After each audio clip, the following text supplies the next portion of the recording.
Guillaume Sommerer sur BFM Business. Et Zoom à présent sur le marché obligataire avec l'un de nos meilleurs spécialistes, Abbas Benboubker. Bonjour Abbas. Bonjour. Vous êtes gérant de taux chez Oxfield Partners. Quelle est l'ambiance sur le marché obligataire? On a eu une chute et de grosses tensions récemment sur le marché action.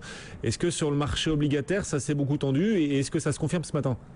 Voilà, le marché obligataire consolide ce matin après une journée assez mouvementée hier suite aux déclarations de M. Draghi et suite à la réunion de la Banque Centrale Européenne. Et donc ce mouvement de flight to quality sur les obligations allemandes et américaines. Effectivement, l'Espagne finira par demander de l'aide. Maintenant, c'est juste une question de timing. Pour ces rumeurs, il y a une possibilité pour l'Eurogroupe du 12 novembre.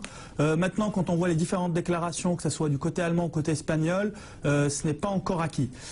Côté déficit, on a eu ce matin des déclarations de la ministre des Finances espagnole où globalement l'Espagne devrait être sur son target de déficit pour ce qu'il s'agit du gouvernement central et se rend à 4% de déficit. Maintenant, il faut ajouter effectivement cette composante politique et la composante tout court des marchés, donc avec une séance américaine qui démarre plutôt bien.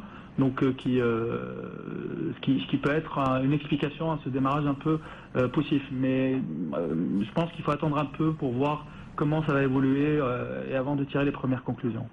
Voilà, pas de conclusion hâtive sur ce nouveau produit. Et l'OAT, on le disait, l'obligation assimilable du Trésor français, relativement... Sur les dettes périphériques, et notamment italiennes et espagnoles, la dette française est aussi sous pression. On a un écartement assez sensible du spread français qui est passé d'un niveau de 70 à un niveau de 110, donc un écartement de 40 points de base en quelques... On va voir se matérialiser un début de regain de tension sur la France, c'est comme ça qu'on peut le dire ou pas encore? Oui, on le constate depuis quelques jours. On voit le spread français monter progressivement. Il est en hausse de 5 à 7 BP depuis la semaine dernière.